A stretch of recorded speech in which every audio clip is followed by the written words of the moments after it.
Back to H के guidance में तो फाइनली इस वीडियो में बात करें क्लास 11 के स्टूडेंट के लिए जो मैथ का हमने सीरीज स्टार्ट किया है। देखिए इस सीरीज में ऐसे कॉन्सेप्ट मैं डिलीवर करूंगा आपको कि आप कॉन्सेप्ट सारे जितने भी मतलब चैप्टर मैथमेटिक्स का उसमें अगर आप ये वन शॉट वीडियो देख लेंगे, अगर आप सिलेबस पहले पढ़े भी ना होंगे तो भी आप इसे अगर इस वन शॉट वीडियो को अगर देख लेंगे तो आप 100% के साथ मैं बोल रहा हूँ कि आप अपने सब्जेक्ट में इस चैप्टर में आप एकदम माहिर हो जाएंगे। इतना क्लियर। अभी तक चैनल को सब्सक्राइब नहीं किया तो चैनल को सब्सक्राइब कर लेना, बेल आइकन प्रेस कर लेना, जिससे video notification back to back मिल सके। और मैं इस वीडियो में मैं पूरे स्ट्रेट लाइन के मैं कुछ क्वेश्चन बताऊंगा, साथ ही साथ इसमें इतने कॉन्सेप्ट होते हैं, क्या कैसे लाइन जो पैरेलल होता है और कौन सी लाइन संरेख होती है, किस टाइप की होता है, इसका स्लोप कैसे निकालते हैं, A to Z जितने हैं सब मैं इसमें बताऊँगा। ओके, चलिए वीडियो को एंड तक बने रहना। चलिए वीडियो को स्टार्ट करते हैं।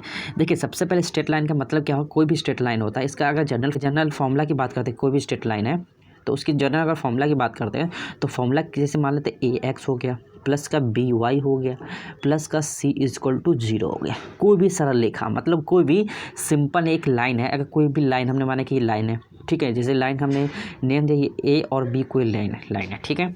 इस लाइन का अगर हम इक्वेशन की बात करते हैं तो ये इक्वेशन का क्या है, ये इस इक्वेशन का नेम क्या है, AX प्लस का BY प्लस का C = 0। अब कहेंगे कि सर ये बताइए कि आप AX ही क्यों लिए और BY ही क्यों लिए और C क्यों लिए।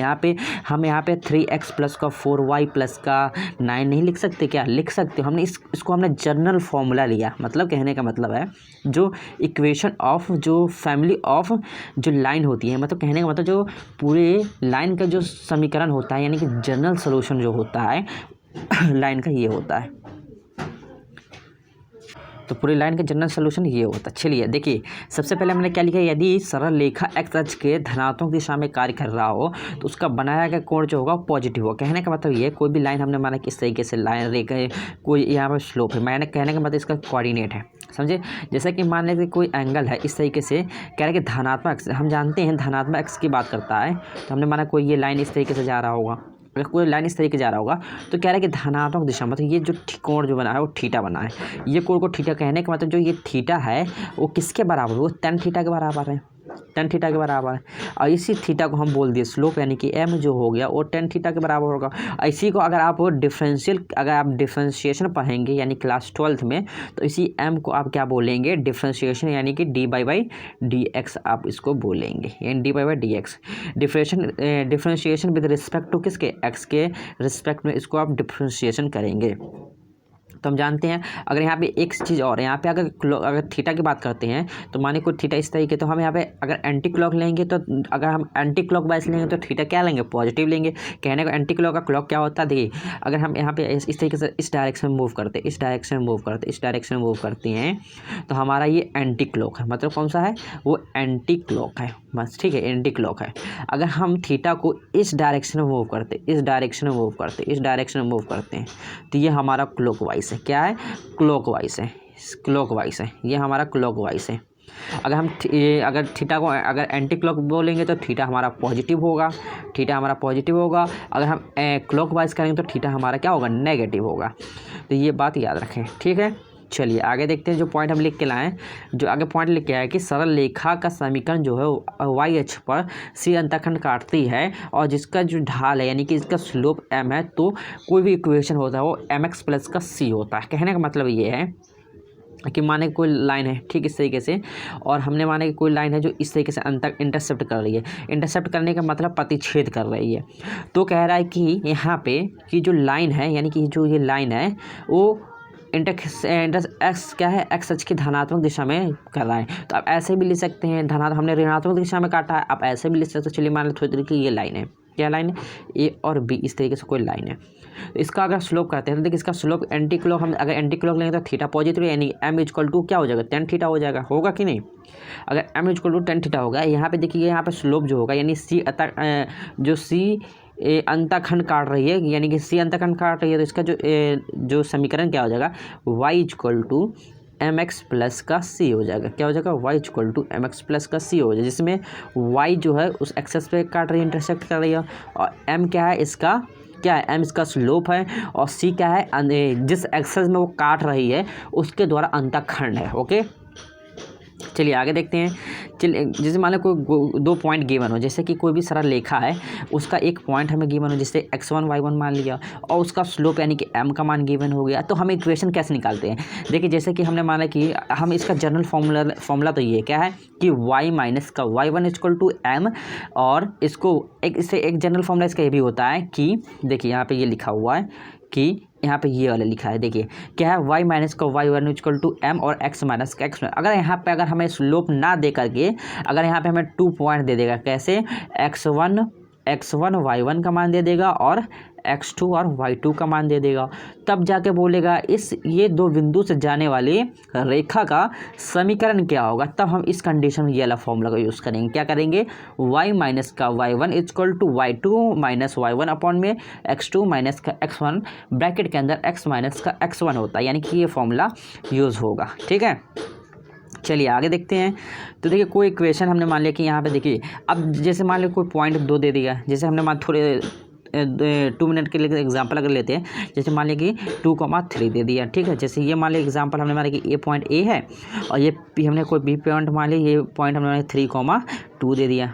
इतना क्लियर है। तो हम इसके बीच का अगर हमें स्लोप बोलेगा, जैसे कि कोई लाइन है, कोई भी लाइन है, जैसे ये लाइन है, इस लाइन का स्लोप क्या होगा, स्लोप कहना होगा इसका ढाल क्या होगा, इसका ढाल क्या होगा। तो इसका ढाल ज्ञात करने के लिए देखिए कैसे हम फॉर्मूला में क्या बताएं कि y2 माइनस किसी भी रेखा का अगर हमें स्लोप निकालना हो तो 2 पॉइंट दिया हो तो हम कुछ नहीं करेंगे, क्या करेंगे, अगर 2 पॉइंट दिया हो तो y2 माइनस का y1 अपॉन में x2 माइनस x1। चलिए स्लोप निकालो यहाँ पे, तो ये किसके इक्वल होगा, m के इक्वल होगा। अगर आप कैलकुलस पढ़ेंगे तो dy/dx के बराबर होगा कि नहीं।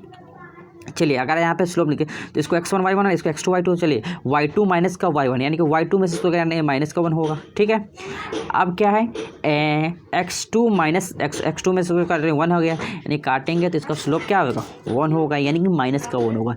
m का मान क्या होगा, माइनस का 1 होगा। ठीक है, अगर यहाँ पे बोलेगा हमें m जो होगा एंगल में ना थीटा में बताओ एंगल में क्या होगा, तो एंगल पे निकालना तो 135 डिग्री निकल जाएगा। कितना होगा, 135 डिग्री निकल जाएगा। इतना क्लियर है। चलिए आगे देखते हैं। तो हमने आपको एक एग्जांपल भी बताया और स्लोप कैसे निकालते वो भी बताया। ठीक है, चलिए आगे देखते हैं। तो 2 पॉइंट से अगर कोई 2 पॉइंट गिवन हो और हमें बोले उसका इक्वेशन क्या होगा, तो भी हमने आपको बता दिया, कुछ नहीं करना है। y1 माइनस का y2 equal to y2 minus y1 upon में x2 माइनस x1 और ब्रैकेट के अंदर x माइनस x1 हम करके यहाँ से पहले स्लोप निकाल लेंगे, उसके बाद यहाँ पर वैल्यू पुट करके यहाँ का इसका इक्वेशन फाइंड आउट कर लेंगे। ओके, चलिए आगे देखते हैं। अब मोस्ट जो इम्पोर्टेंट क्वेश्चन इससे बनता है कि उस रेखा का समीकरण जो होगा x अक्ष के धनात्मक दिशा में अंतःखंड A काट रही है तथा y अक्ष के धनात्मक दिशा में जो है B अंतःखंड काट रही है, तो इक्वेशन क्या होगा। यहाँ पे जरूरी नहीं है कि धनात्मक दिशा में ही उसका इंटरसेप्ट करे, ऋणात्मक दिशा में भी काट सकती है। तो अभी फ़िलहाल ऐसे क्वेश्चन है इस तरीके से दिया हुआ है, कह रहा है कि y अक्ष के धनात्मक दिशा में B अंतःखंड काट रही है और x अक्ष के धनात्मक दिशा में A अंतःखंड काट रही है। तो कह रहा है कि इस लाइन जो ये लाइन गया है ना, इस लाइन का इक्वेशन क्या होगा ये हमें बता दो। तो कुछ नहीं है, A अपॉन क्या हो जाएगा, x अपॉन A हो जाएगा, y अपॉन B हो जाएगा, इक्वल टू 1 हो जाएगा। अगर यहाँ पे कहेगा कि ये क्वेश्चन यहाँ पे ये बने, पहला क्वेश्चन तो यहाँ पे ये बन जाएगा और दूसरा क्वेश्चन ये बनेगा कि उस सरल रेखा का समीकरण क्या होगा जो दोनों अक्षों को समान अंतःखंड काटती हो। इसका मतलब समान अंतःखंड काटने का मतलब ये हुआ कि A जो है वो B के बराबर हो। समान अंतःखंड काटने का मतलब तो ये हुआ ना, जो A हमारा जो A अंतःखंड काट रही है वो B के इक्वल होगा। ये बात तो सही है।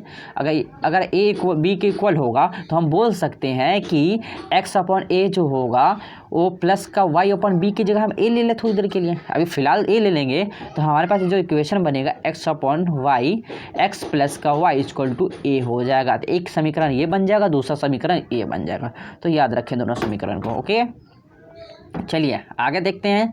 तो देखिए आगे कुछ आगे कहेगा कि उस सरल रेखा का समीकरण जो मूल बिंदु से होकर डाले गए लंब की जो लंबाई है p है और x अक्ष के धनात्मक दिशा में अल्फा कोण बनाती है, तब उस लाइन का समीकरण क्यों है। इस बात को पहले समझेंगे तो फिर हम आपको इक्वेशन बताएंगे। देखिए जैसे मान ले तो कोई इस तरीके से लाइन है, इस तरीके से कोई हमें पास वो बना लिया, क्या कोऑर्डिनेट बना लिया, यानी कि अक्षांश बना लिया। ठीक है, अब जैसे मान ले कोई ये लाइन इस तरीके से गया, अब लाइन ये हम जानते कि एक्स अक्ष होता है, ये वाई अक्ष होता है, ये एक्स डैश होता है, ये वाई डैश होता है कि नहीं। ये हमारे पास 0 0 इसका पॉइंट होता है, यानी कोऑर्डिनेट 0,0 होता है, ये भी बात हम जानते हैं। और कह रहा है कि क्या मूल बिंदु से, अच्छा मूल बिंदु यही होता है ना जो 0,0 होता है। जब मूल बिंदु यहाँ पे हम थोड़ी देर के लिए ओ मान लेते हैं, तो मूल बिंदु से डाले गए जो लंब की लंबाई, मूल बिंदु से डाले गए यहाँ पे ये लंब की लंबाई हमने माना कि ये लंब की लंबाई। अब यहाँ पे खुद एक शब्द बोला है कि यहाँ पे देखिए लंब की लंबाई, क्या बोले लंब, अच्छा लंब बोला, इसका मतलब परपेंडिकुलर होगा दोनों पे। जब परपेंडिकुलर होगा कहने का मतलब लंबवत होगा, 90 डिग्री का कोण बनाएगा, तो कह रहा है इस एक्सेस का लंबाई क्या होगा, मतलब इस ये जो लाइन गई है ये लंब की लंबाई, इसका इक्वेशन क्या होगा। तो कुछ नहीं करना है, कुछ करने का मतलब इसके द्वारा बना कोण हम पहले निकाल लेंगे। जैसे कि m = हमने अभी बताया था tan थीटा होता है, tan थीटा होता है m = से, जब tan थीटा होता है m = tan थीटा होता है, तो यहाँ से हम इक्वेशन फाइंड कर लें कैसे। तो इक्वेशन होता है x cos थीटा प्लस का y sin थीटा = p होता है। आप थीटा की जगह अल्फ़ा भी ले सकते हैं, डोंट वेरी, कुछ भी ले सकते हैं, एनीथिंग, ओके। तो उम्मीद करते हैं समझ में आया होगा। अब एक मोस्ट इंपॉर्टेंट बच्चे क्या होते हैं, हमेशा भूल जाते हैं। जैसे कि हम मानते हैं ये हमारा x अक्ष है, ये हमारा पूरा ये x अक्ष है, ये x डैश है, ये y अक्ष है, ये y डैश है, ठीक है। अब बच्चे ये कन्फ्यूज होते हैं कि हमारा ये पूरे x अक्ष पे y का मान क्या होगा, 0 होगा कि नहीं। जैसे कि y का मान ये 0 दिया है, और ये पूरा हमारे पास y अक्ष है, तो यहाँ पे x का मान क्या होगा, 0 होगा, जैसे कि यहाँ पे दिया। तो ये बात 2 याद रखिए, ठीक है। चलिए आगे देखते हैं। तो आगे देखते हैं, जैसे कि यहाँ पे देखें कि कोई भी रेखा है, जैसे कोई भी लाइन है a, b हमने कोई पॉइंट मान लिया, ठीक है। कह रहा है कि x अक्ष के समांतर है, फिर दूसरा कह रहा है कि y अक्ष के समांतर है। तो समीकरण देखिए कुछ नहीं, जैसे मान लें थोड़ी देर के लिए कोई लाइन है, जैसे कोई लाइन है 3, हमने 2 मान लिया, कोई पॉइंट है 3,2। कहने का मतलब जो है कि बताओ कि ये किसके समांतर, मतलब 3 यहाँ पे 3 लिखेंगे तो 3 यहाँ पे लिख दिए, 3 जो है यहाँ पे मान लें अगर लाइन खींचेंगे तो ये लाइन किसके समांतर, ये y के समांतर है ना। तो जो x वाला y के समांतर हो जाए, y वाला x के समांतर होगा। तो ये बात याद रखें, हमने अच्छे से शॉर्ट फॉर्म में लिख के लाया सबको। तो एक बार इसको रीड करें और अच्छे से आप कमेंट में अपना रिस्पांस बताएं कि कैसा लगा ये वीडियो, ठीक है। अगर इसी तरीके से अदर जितने भी सब्जेक्ट है, फिजिक्स का चाहिए तो आप कमेंट करके बता सकते हैं। मैथ का आगे का चैप्टर चाहिए तो भी मैं आपको अच्छे से डीपली मैं एक नोट्स अपने हैंड राइटिंग में लिखा हूँ इसको अच्छे से, तो मैं आप लोग के लिए लिखा हूँ। तो प्लीज़ चैनल को अभी तक सब्सक्राइब नहीं किया तो चैनल को सब्सक्राइब कर लेना, बेल आइकन को प्रेस करना, जिससे video notification back to back मिल सके। चलिए आगे स्टार्ट करते हैं। जैसे कि अब देखिए बहुत बच्चे कंफ्यूज होते हैं, सर आप ये बताइए कि आपने स्लोप सब निकालना सिखा दिया, इक्वेशन भी निकालना सिखा दिया, परपेंडिकुलर कर दिया तो वो भी इक्वेशन निकाल लेंगे, कौन सी लाइन किसके समांतर वो भी हम पता कर लेंगे। अब एक बात ये, जैसे कि हम मान लेते हैं थोड़ी देर के लिए कोई लाइन है ax, जैसे यहाँ पे लिखा हुआ देखिए ax प्लस का by प्लस c = 0, और कह रहा है कि निरूपित करता है, ये बताइए कि इस लाइन का इक्वेशन क्या होगा। इक्वेशन बोलेगा, इक्वेशन तो ये गिवन है, लेकिन यहाँ पे एक बात और बोल देगा कि इस लाइन का स्लोप क्या होगा, मतलब इसकी ढाल क्या होगा। तो ढाल ज्ञात करने के लिए m = हम क्या करेंगे, m = -a/b कर देंगे। कहने का मतलब कुछ नहीं है, x का गुणांक बट्टे y का गुणांक, बस साइन जो होगा वो नेगेटिव आ जाएगा, ये जो साइन होगा वो नेगेटिव होगा। तो ये स्लोप इसका हो जाएगा, क्या होगा देखिए यहाँ पे ये लिखा हुआ है ढलान = यानी कि m = क्या हो जाएगा, -a/b हो जाएगा, ठीक है। बस इतना याद रखें। चलिए एक एग्जांपल भी हम दे देते हैं, जैसे कि 3x प्लस का 4y प्लस का 9 = 0 होगा। अब इसका स्लोप बताइए। तो कुछ नहीं है, हमने क्या बोला, ये x का गुणांक होता है, ये y का गुणांक होता है, तो 3/4 लिख देंगे और कुछ नहीं करना है, आंख बंद करके नेगेटिव यहाँ पे चिपका देंगे। अगर इसका स्लोप अगर थोड़ी देर के लिए मान लेते नेगेटिव आ रहा है तो हम यहाँ पे पॉजिटिव कर देंगे, 3/4 हो जाएगा। तो बस कुछ नहीं, मैंने एक क्वेश्चन से 2 एग्जाम्पल मैंने बता दिया, तो इतना सफिशिएंट है समझने के लिए, ठीक है। चलिए आगे देखते हैं। तो यहाँ पे देखिए कौन से अंतखंड काटते कैसे, वो भी मैंने आपको पहले बता चुके थे ये सब। तो आगे देखते हैं। अब देखिए मोस्ट जो इम्पोर्टेंट ये 2 चीज़ होती है, ये अच्छे से आप कवर करेंगे। देखिए कहने का मतलब ये है कि कोई भी लाइन समांतर है, जैसे कि ax प्लस का by = 0 है, और समांतर समीकरण क्या होगा। तो कुछ नहीं करना, समांतर समीकरण बोलेगा तो आप ऐसे लिख देंगे, कोई भी पॉइंट दे देगा, जैसे कि x1 और y1 दे देगा, ठीक है, x1 y1 दे देगा, और बोलेगा कि आप ये समीकरण दिया है और कह रहा है कि x1 और y1 से जा रही है, तो हमें समांतर रेखा का समीकरण क्या होगा। कहने का मतलब हमने मानते हैं कि x एक्सेस है, ये y एक्सेस है, उतना क्लियर है। ये हमारे पास x है, ये हमारे पास y है, ये हमारे पास एक्स एक्स है, ये हमारे पास वाई एक्स है। तो कह रहा है कि समांतर, किसके समांतर, तो ये कोई लाइन दिया होगा, इसके समांतर हमें माने थोड़ी देर के लिए लाइन ये दिया है, इतना क्लियर है। हमें नहीं मालूम लाइन कौन सा, लेकिन हम थोड़ी देर के लिए माने कि लाइन ये वाला हमारे पास गिवन है।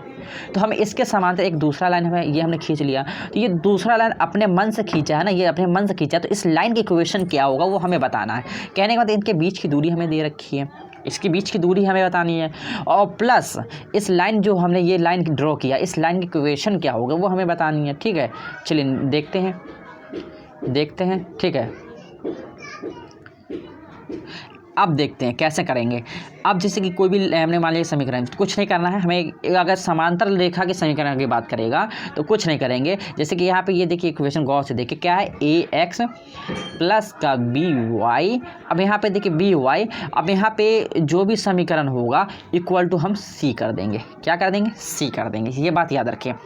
अगर समांतर रेखा का समीकरण बोलेगा तो यहाँ पे एक्स प्लस का बी वाई प्लस का बी वाई इक्वल टू सी कर देंगे, और यहाँ पे एक्स और वाई का मान रखेंगे। जो आंसर आएगा वहाँ पे हमें सी का मान निकलेगा। जब सी का मान निकलेगा तो वो हमारे पास समांतर रेखा का समीकरण होगा। ये बात क्लियर हुआ होगा। चलिए अब परपेंडिकुलर की बात करते हैं। परपेंडिकुलर क्या होगा? लंबवत जस्ट इसका अपोजिट होता है। कहने का मतलब क्या है? जस्ट इसका अपोजिट क्या होता है कि यहाँ पे आप देखिए लिखा हुआ है कि x प्लस का बी वाई प्लस का सी इक्वल टू 0 के लंबवत रेखा। तो कुछ नहीं कि लंबवत बात करेगा, तो ये आप देखिए ये b है, तो इसका कोफिशिएंट आपस में इंटरचेंज कर देंगे। क्या कर देंगे? बी वाई प्लस है। अब देखिए बीच में प्लस होगा तो हम माइनस कर देंगे। यहाँ पे प्लस है तो हम यहाँ पे क्या कर देंगे? माइनस कर देंगे। ए देखिए बी एक्स ए वाई बराबर सी कर देंगे। अब यहाँ पे क्या रखेंगे? एक्स वाई का मान रखेंगे। जो मान निकलेगा इसको इक्वेशन नंबर 1 मान लेंगे। जो मान निकलेगा इसमें सेटिस्फाई करेंगे। यही हमारे पास परपेंडिकुलर इक्वेशन का समीकरण होगा। इतना क्लियर है? आई होप ये क्लियर हुआ होगा। चलिए आगे देखते हैं। तो मैंने आपको सब बता दिया। अब देखिए कोई भी दो लाइन दिया हो, कोई भी दो लाइन गिवन हो, इस तरीके से कोई भी दो लाइन गिवन हो, जैसे कि देखिए m1 और m2, मतलब कोई भी दो रेखा है, जैसे कि इस तरीके से कोई रेखा है, इस तरीके से कोई रेखा है। इस लाइन का स्लोप मान लिया कि m1 है और इस वाले का स्लोप मान लिया कि m2 है। ठीक है, अब यहाँ पे इसका स्लोप मान लिया कि m1 है, इसका स्लोप मान लिया कि m2 है, और इसके बीच जो कोण बनेगा, जिससे मान लिया ये वाला एंगल क्या होगा? इसके बीच का एंगल हमने माना कि θ1 है और इसके बीच का एंगल मान लिया कि θ2 है। ये बात क्लियर है? अब इसके बीच का एंगल माने कि θ1 है, इसके बीच का एंगल मान लिया θ2 है। अब θ1 θ2 तो बराबर होगा किससे? शीर्ष वर्टिकली अपोजिट। आप पढ़ चुके होंगे क्लास 9th में, तो इससे इक्वल होगा। तो हम θ1 ही कैसे फाइंड करेंगे? तो कुछ नहीं करना है, tan थीटा इक्वल टू क्या होता है? m1 माइनस का m2 अपॉन में 1 प्लस का m1 m2 का मॉड। सर मॉड क्यों लगाएं? अब देखिए थीटा का भी नेगेटिव और पॉजिटिव दोनों होता है, तो हमें जो मॉड के अंदर जो वैल्यू निकलेगा ना हमेशा पॉजिटिव होगा। क्यों होगा पॉजिटिव? क्योंकि tan का जो रेंज होता है, tan थीटा का जो रेंज होता है वो -∞ से +∞ होता है। -∞ से +∞ होता है tan थीटा का मान, तो सेटिस्फाई कर सकता है। लेकिन अब यहाँ पे एक कंडीशन और होता है। कंडीशन क्या होगा? जब m1 m2 के, जैसे m1 m2 के बराबर होगा तो हम बोल देंगे लाइन क्या होगा? पैरेलल होगा, मतलब समांतर होगा। इतना क्लियर है? अगर बोलेंगे m1 इंटू m2 जो होगा -1 के बराबर होगा, तब हम बोलेंगे जो लाइन होगा वो एक दूसरे के ऊपर 90 डिग्री का कोण बनाएगी। कहने का मतलब ये है कि ये हमने मान लिया एक लाइन है, ये परपेंडिकुलर मान लिया कि इस लाइन का इक्वेशन हमने मान लिया m है, ये इस लाइन का इक्वेशन मान लिया कि m2 है। इतना क्लियर है? तो ये कह रहा है परपेंडिकुलर यानी कि 90 डिग्री का कोण बना रही है। तो बस ये कुछ कंडीशन, अगर m1 m2 -1 के इक्वल होगा तो हम कह देंगे लाइन जो है लंबवत होगा। अगर m1 बराबर होगा m2 के तो बोल देंगे लाइन क्या होगा? समांतर होगा। तो ये बात दो याद रखें। अब चलिए एक बात और है कि कोई भी इक्वेशन दे दिया, कोई भी इक्वेशन इस तरीके से दे देगा, कहेगा कि ax प्लस का बी वाई प्लस का सी इक्वल टू 0 और x1 और y1 पर डाले गए लंब की लंबाई ज्ञात करना है। और लंब की लंबाई को हमने थोड़ी देर के मान लिया कि p है। क्या है? p है। तो कुछ नहीं करना है, इसको ax प्लस का बी वाई प्लस का सी है और इसको x1 y1 मान लेंगे अपॉन में रूट ऑफ इसी का स्क्वायर करेंगे, a स्क्वायर प्लस का बी स्क्वायर कर देंगे। बस आप यहाँ पर रखेंगे, आप लंब की लंबाई निकल के आ जाएगी। लंब की लंबाई को एल से भी प्रदर्शित करते हैं, पी से भी प्रदर्शित करते हैं, बी से भी प्रदर्शित करते हैं, किसी से भी प्रदर्शित कर सकते हैं। डोंट वरी, किसी भी चीज़ को रख सकते हैं। इतना क्लियर है? चलिए आगे देखते हैं। तो अब देखिए कोई भी सरल रेखा इस तरीके से दिया x प्लस का by प्लस का c और a2x प्लस का b2y प्लस का c2 के बीच का कोण अर्धक कोण निकालना है। तो आप इस तरीके से फॉर्मूला लगा कर सकते हैं, ठीक है। चलिए आगे देखते हैं। और एक बात और क्या है यहाँ पर देखिए, एक बात और क्या है कि आप किसी भी इक्वेशन को अगर आपको स्मार्ट अप्रोच ऑब्जेक्टिव क्वेश्चन करने का मैं तरीका अगर बताऊं, स्मार्ट अप्रोच की बात करते हैं, क्या है स्मार्ट अप्रोच की बात करते हैं, ठीक है। स्मार्ट अप्रोच की बात करते हैं ऑब्जेक्टिव क्वेश्चन के लिए। तो कुछ नहीं करना है, आपको कोई भी इक्वेशन दिया होगा उस चार ऑप्शन गिवन होगा, ये ए होगा, बी होगा, सी होगा, डी होगा। तो एक एक बारी से सारे ऑप्शन को उस इक्वेशन में रखे, जिसको संतुष्ट करेगा वही इसका इक्वेशन का पॉइंट होगा। ये बात क्लियर है।